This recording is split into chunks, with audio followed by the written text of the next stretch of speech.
programa Cultura Espírita, do Instituto de Cultura Espírita do Brasil. Olá, meus amigos, meus irmãos, aqui estamos com o nosso programa Cultura Espírita, do Instituto de Cultura Espírita do Brasil. Como sempre, contamos com a presença do nosso irmão Assauri Franco de Moraes, que fará agora a sua saudação a todos vocês. Que a paz de Jesus esteja com todos, iluminando seus lares e seus caminhos. Também conosco, nosso querido amigo, irmão Joel Vaz, o homem da agenda de luz, né? Para suas saudações aos nossos companheiros. Harmonia, paz, amor em todos os corações. Meus amigos, o julho deste ano vai ser muito especial no Instituto Cultura Espírita. Porque normalmente nós não oferecemos aquelas aulas, né? Um período de descanso. Mas vamos ter agora, no dia 6 de julho, o início de um curso muito especial, oferecido pelos nossos irmãos Marcelo Uchoa e Regina Mercadante. São os companheiros que colocam a nossa TV, Web TV, numa TV do Instituto Cultura Espírita, através da internet, que vai para o mundo inteiro. O Marcelo é um engenheiro, assim como a Regina é uma analista.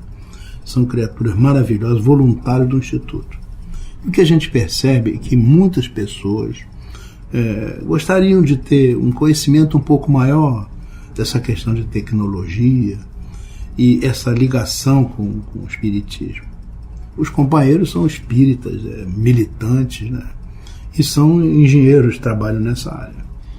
Vamos ter assim um curso em julho, aproveitando os sábados, 4 sábados de julho, vamos ter um curso de Espiritismo e Tecnologia da Informação. É só um instituto que tem essas coisas, né? Então, veja, no dia 6 de julho, o Marcelo vai abrir o curso com o tema A História da Tecnologia da Informação. Contar essa história, como é que apareceu isso, né? No dia 13, entra a Regina e vai nos falar sobre a utilização dos recursos tecnológicos. Ela vai mostrar lá computador, né, data show, e não só a parte que a gente chama de hardware, né, que são os equipamentos, mas também a parte de software, que é a programação que permite que aqueles equipamentos sejam bem utilizados. No dia 20, volta o nosso Marcelo e vai nos falar sobre a inovação tecnológica. Tá tanta coisa acontecendo, né? Tecnologia, cada coisa que a gente faz já sabe que daqui a pouco está ultrapassado, né? Exatamente. Né? Então Marcelo vai falar sobre isso. E no dia 27, os dois, a Regina e o Marcelo, nossos queridos amigos, irmãos, companheiros, vão nos falar sobre as redes sociais a serviço do bem. Olha que coisa boa. Maravilhoso. Nós estamos ouvindo aí a voz das ruas, as redes sociais, colocando o pessoal na rua.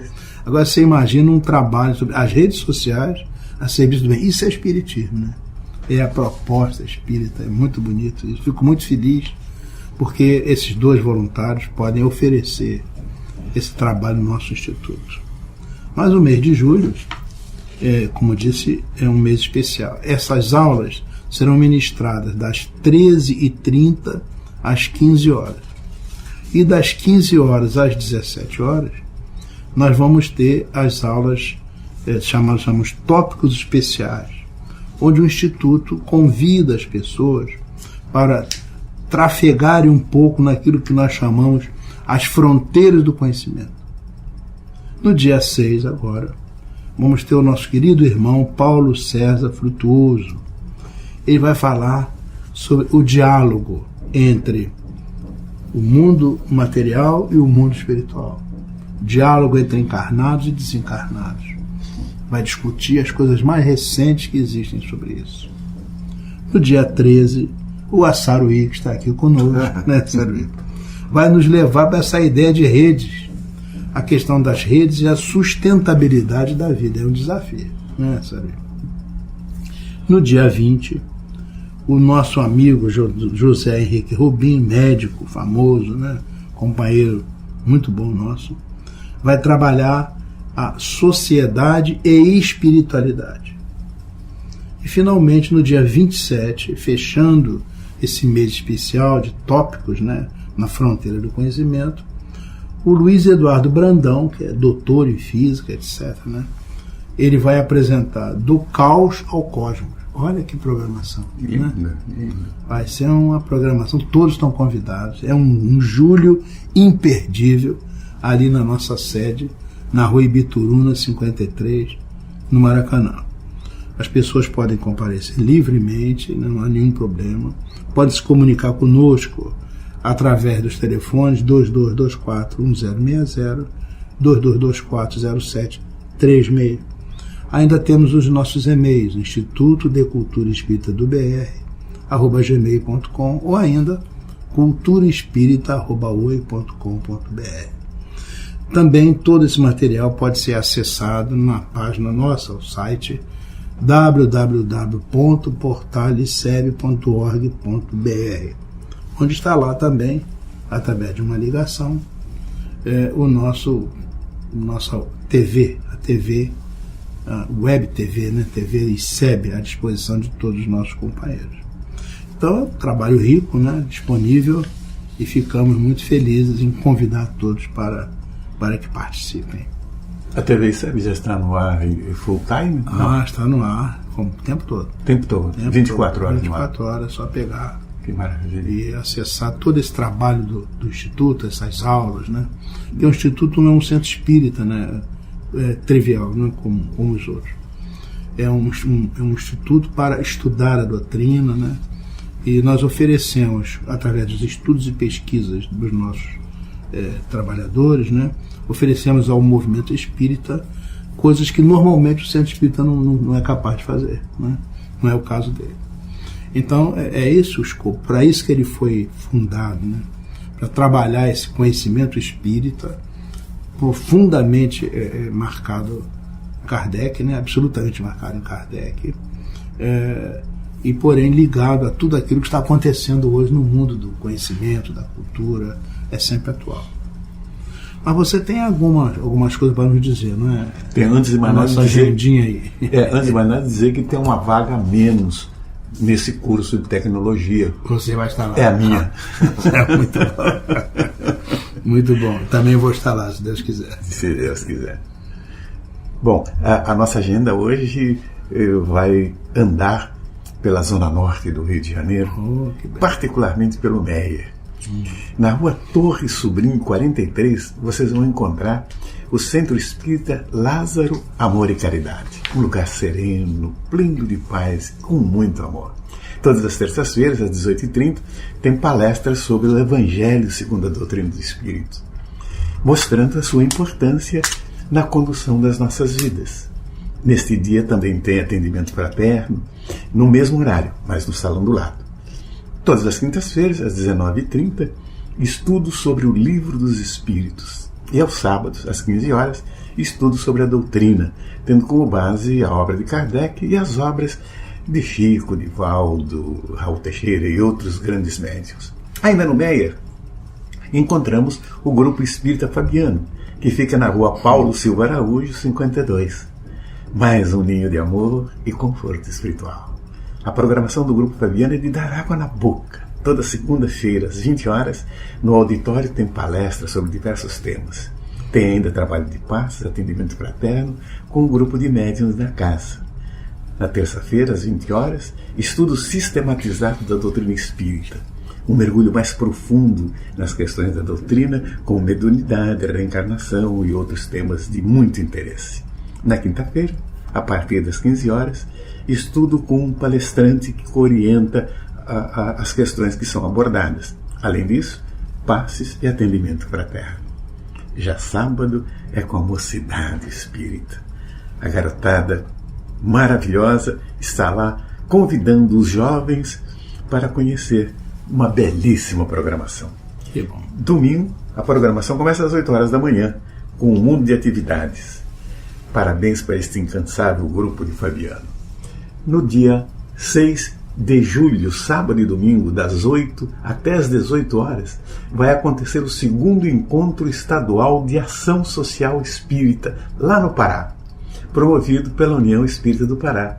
E o tema que será debatido é a comunicação social dentro da doutrina espírita, dentro do movimento espírita. Maravilha. O evento acontece na sede da União Espírita Paraense e fica na rua Oswaldo Cruz, 45, no centro de Belém do Pará. Muito bom. E, por falar em movimento espírita, lá de Adelaide, da Austrália, nos é uma notícia que haverá, dentro do Grupo Espírita Luz e Paz, um debate de uma visão que a vida está em nossas mãos. E faz parte de um seminário que se conclui no outro sábado, que é no dia 15 de julho. E o tema, então, que é muito debatido lá, que é o relacionamento conjugal. É um dos países onde há mais divórcios no mundo. Então, esse relacionamento, essa conjugação de tolerância, entendimento, de paz, vai ser debatido nesse seminário. Beleza. A Mocidade Raio de Luz, também no dia 7, às 15h30, faz uma tarde de chá musical, com Paula Zamp e Gabriel Rocha, na rua Dr. Francisco Monsenhor Filho, no Parque do Carmo, ali no centro de São Paulo. E hoje à noite, no Teatro Vanucci, às 19h30, a nossa querida doutora Ana Rosa Airão Barbosa, uma médica maravilhosa, uma palestrante que tem um fluxo narrativo tão empolgante. Ela se aprofunda com uma delicadeza nas questões que ela aborda, com uma clareza que a gente entende tudo, uma facilidade incrível. E ela vai abordar um tema fascinante, a transcendência. Que beleza, muito bom. Estão todos convidados? Eu espero vocês lá. Muito bem. Vamos então fazer o nosso breve intervalo e daqui a pouco retornamos, se Deus quiser. Instituto de Cultura Espírita do Brasil. Ofereço um livro de presente. Sugerimos a obra Minhas Memórias Alheias, do professor Celso Martins. Com bom humor e sabedoria, o autor comenta fatos do movimento espírita e revela detalhes dos principais divulgadores da doutrina de Kardec. Os pedidos podem ser feitos pelos telefones 021-2224-1060 ou 2224-0726. Os livros serão entregues pelos Correios ou podem também ser adquiridos na loja do ICEB.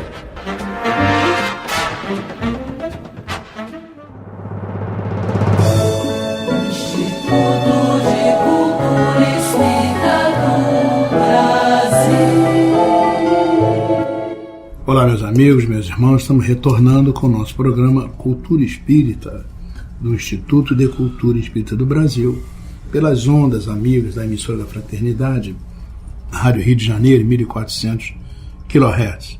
Agradecendo, como sempre, ao nosso querido Toninho Barbosa, nosso engenheiro de som, que ali fica do outro lado do vidro, ajustando aí a nossa fala, melhorando a nossa condição. Somos muito agradecidos ao nosso querido companheiro. Neste bloco nós vamos responder as perguntas, né, Sário? Você está preparado aí? Isso. Olha que tem umas perguntas indigestas hoje aí, né?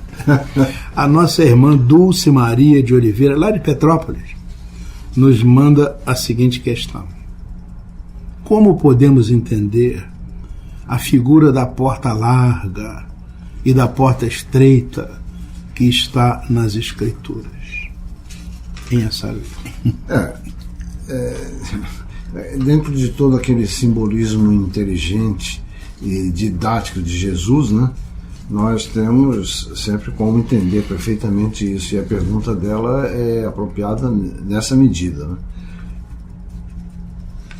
né? Minha prezada Dulce, você se refere, no caso da sua pergunta, ao texto de Mateus, que está no capítulo 7, versículos 13 e 14, né? Ele diz o seguinte: muitos os chamados, poucos os escolhidos. Entrai pela porta estreita, porque larga é a porta da perdição e espaçoso o caminho que a ela conduz. E muitos são os que por ela entram. Quão pequena é a porta da vida, quão apertado o caminho que a muitos são os que por ela entram. Quão apertado o caminho que a ela conduz, né? Que a ela conduz, é. quão pequena é a porta da vida, quão apertado o caminho que ela conduz, e quão poucos a encontram. Larga é a porta da perdição, porque são numerosas as paixões más, e porque o maior número envereda pelo caminho do mal. É estreita a da salvação, porque a grandes esforços sobre si mesmo é obrigado o homem que a queira transpor para vencer suas más tendências, coisas a que poucos se resignam. É o complemento da máxima: muitos são os chamados e poucos os escolhidos. Tal é o estado da humanidade terrena, porque, sendo a terra mundo de expiação, nela predomina o mal. Quando se achar transformada, a estrada do bem será a mais frequentada. Aquelas palavras de Jesus devem, pois, entender-se em sentido relativo e não em sentido absoluto. Se houvesse criaturas de ser a esse estado normal da humanidade, teria Deus condenado à perdição a imensa maioria de suas criaturas. Suposição que é inadmissível desde que se reconheça que Deus é todo justiça e bondade. Mas que de delitos essa humanidade se fez culpada para merecer tão triste sorte no presente e no futuro, se toda ela se achasse degradada na terra e se a alma não tivesse tido outras existências. Por que tantos entraves postos diante de seus passos? Por que essa porta tão estreita que só a muitos poucos é dado transpor, se a sorte da alma é determinada para sempre, logo após a morte? Assim, minha irmã, é que com a unicidade da existência, o homem está sempre em contradição consigo mesmo e com a justiça de Deus. Com a anterioridade da alma e a pluralidade dos mundos, o horizonte se alarga, faz-se luz sobre os pontos mais obscuros da fé, o presente e o futuro tornam-se solidários com o passado, e só então se pode compreender toda a profundeza, toda a verdade e toda a sabedoria das máximas do Cristo. Então, no sentido evangélico, quando a porta é estreita, é porque ela oferece exatamente as dificuldades que nos são necessárias para nós transpormos. E quando a porta é larga, é exatamente a porta da facilidade, a porta da dissolução, a porta da mentira, a porta, enfim, que está muito afim com a nossa natureza ainda precária de um planeta de expiações e de prova. É essa mais ou menos a visão, né, César? É verdade, né? Porque é interessante que toda a mensagem de Jesus está muito centrada nisso, que você tem que se disciplinar, você tem que se harmonizar, você tem que se equilibrar. Na verdade, tem que romper com aqueles conceitos, né, que o mundo privilegia tanto, né? Da largueza, da facilidade, e aí fica sendo o vale-tudo que a gente encontra por aí afora.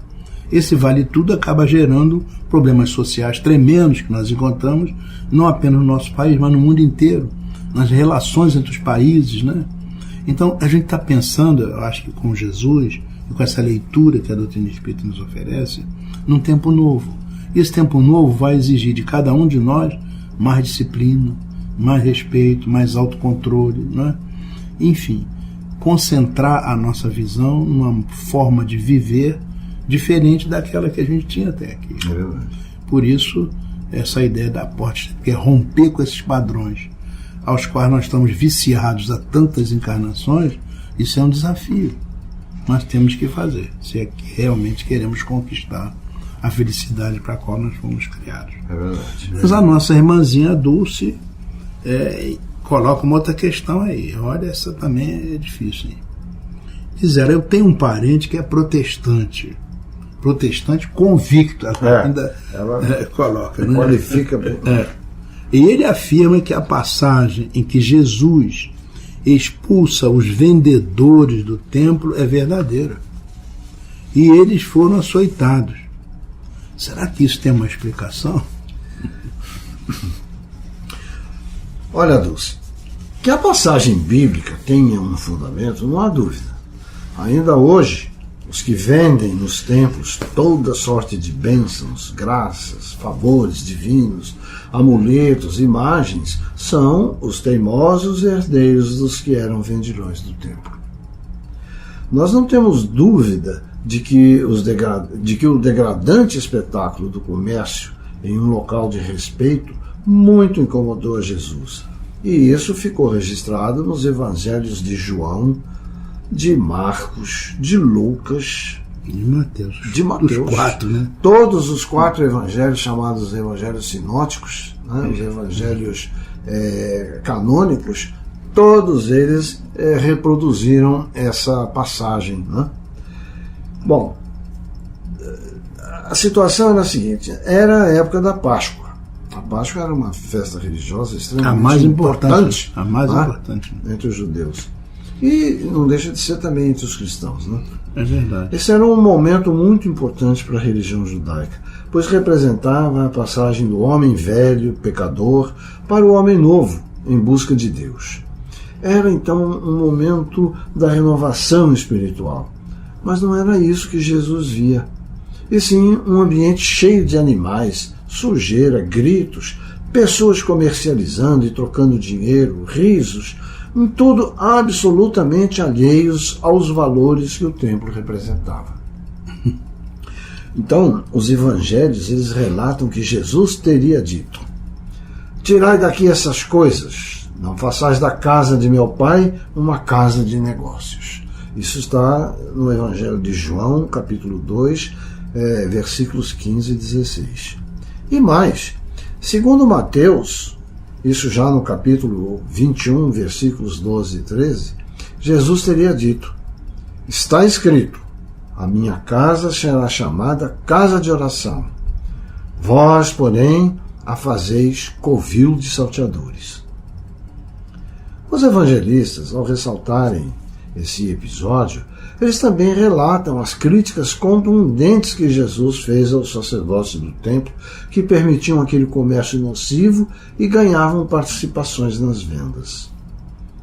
Essa atitude do nosso amigo Nazareno de chamar a atenção e de reprovar, ela é compreensível, até porque era uma lição imorredora para todos que, todos sempre, precisassem usar essa energia para preservar os valores cristãos. Todavia, meu ouvinte, para aquele que estuda com liberdade, espírito crítico e racional, tão recomendado por Kardec, fazerem esse estudo, né, nas Escrituras, é forçoso reconhecer que o Mestre, diante das lições eternas, como o Sermão da Montanha, no ensejo das parábolas do bom samaritano, por exemplo, de ensinar que devemos dar a outra face para aquele que nos toque em uma delas, que nos diz que seremos bem-aventurados se formos pacíficos, que pediu a Deus que perdoasse a violência de seus algozes, porque eles não sabiam o que estavam fazendo. Então, esse mestre perfeito e justo seria então capaz de desdizer e praticar a violência de chicotear os vendilhões?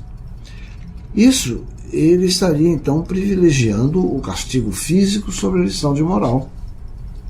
Nós sabemos que o texto bíblico sofreu alterações, inclusive supressões ao longo desses 2000 anos de cristianismo. E esse episódio de violência, tão oposto à natureza espiritual de Jesus, deve ser incluído nesses casos. Não podemos duvidar de que Jesus tenha feito uma firme advertência aos que abusavam da religião e manchavam o templo.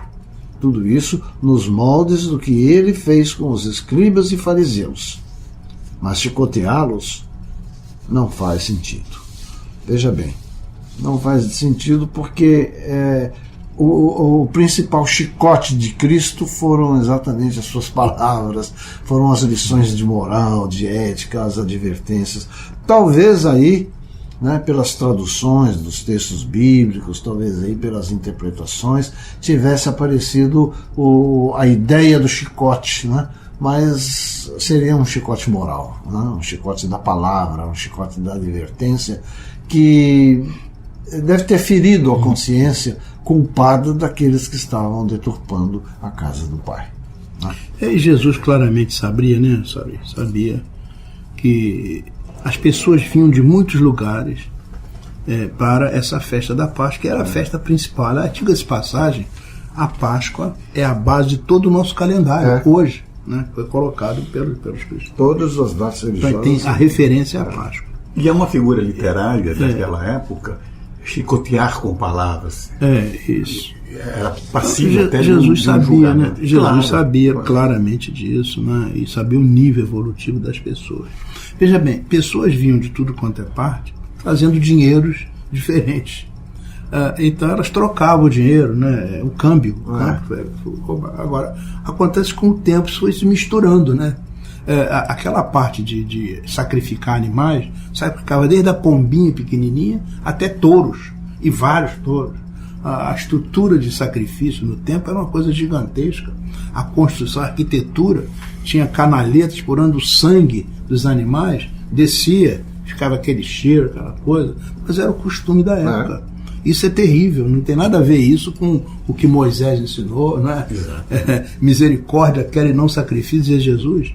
Então, é claro, mas Jesus, obviamente, tinha muito clara a compreensão disso. É claro que não ia admitir, não ia aceitar.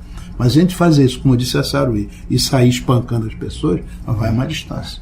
Isso não fala exatamente com aquilo que nós entendemos de Jesus. Vamos então encerrando essa parte, né, Saruí? E vamos aguardar que o nosso querido amigo, irmão Geraldo, esteja aqui com a nossa internet do bem. Até lá.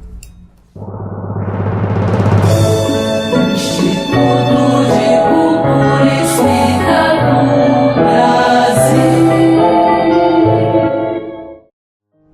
Meus amigos, trazemos hoje uma mensagem que nos fala sobre a vida.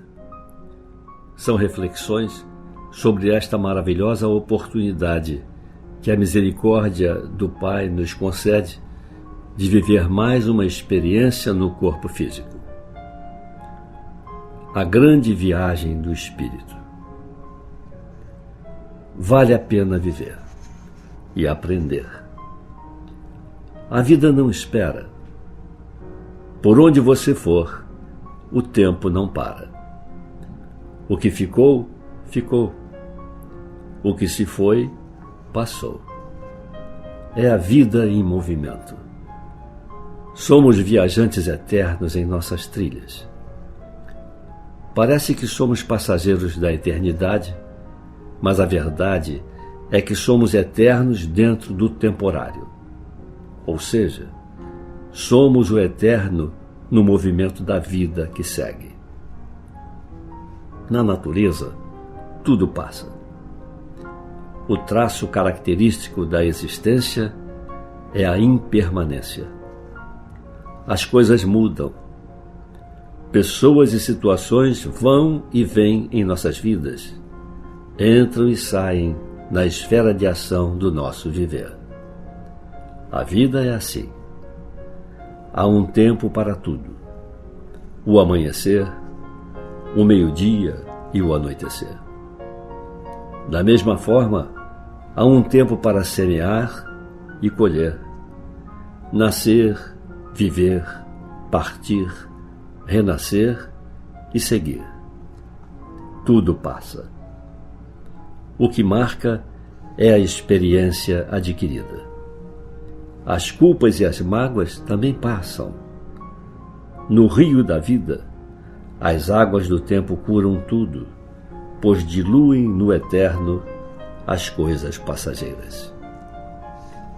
As coisas estranhas que aconteceram, os dramas e as palavras que feriram também passam, se você permitir. Sim, se você se permitir notar que o tempo leva tudo e que a vida segue. Aquele ressentimento antigo ou aquelas emoções apagadas que, por vez ou outra, bloqueiam a sua alegria, fazem parte do que é temporário. Mas você é eterno. Essas emoções passam por você, mas que tal superá-las? Que tal passar por elas sem se deter apenas ficando a experiência e seguindo a vida? Sim, tudo passa mesmo. As estações se sucedem no tempo certo: primavera, verão, outono e inverno. Isso é natural. Como é natural o espírito imperecível entrar e sair dos corpos perecíveis. Como é natural seguir em frente, pois o tempo não para e a vida segue. E do centro da consciência cósmica, o grande arquiteto do universo, o supremo comandante de todas as vidas e de todos os tempos, nos abençoa sempre. As experiências vão, mas o aprendizado fica. A evolução é inevitável. Todos estamos destinados à consciência cósmica, mesmo que não entendamos isso agora. Porém, se o desentendimento é passageiro, a felicidade advinda do processo de evoluir continuamente será imperecível. Tudo a seu tempo. Enquanto evoluímos e aprendemos a arte de viver, sejamos felizes e não nos detenhamos até alcançarmos a meta. O que vale é o amor. Que a luz do discernimento e dos sentimentos mais elevados possa iluminar nossos corações. Que cada dia leve consigo a maravilha do momento que sempre passa. Existir é um privilégio e viver é maravilhoso. Meus amigos, agradecendo a gentil audiência, nos despedimos com votos de paz e luz. Assim, meus amigos, meus irmãos, chegamos ao final do nosso programa, muito agradecidos pela sua atenção e desejando uma semana de muita saúde, muita alegria, felicidade, muita paz. Nossa Saruí, por favor, para as suas despedidas. Também para agradecer a audiência, o carinho, a atenção e desejar a todos muita paz nessa semana que se inicia. Então, até a próxima semana, neste horário, se Deus quiser. Pela Rádio Rio de Janeiro, o Instituto de Cultura Espírita do Brasil apresentou Cultura Espírita.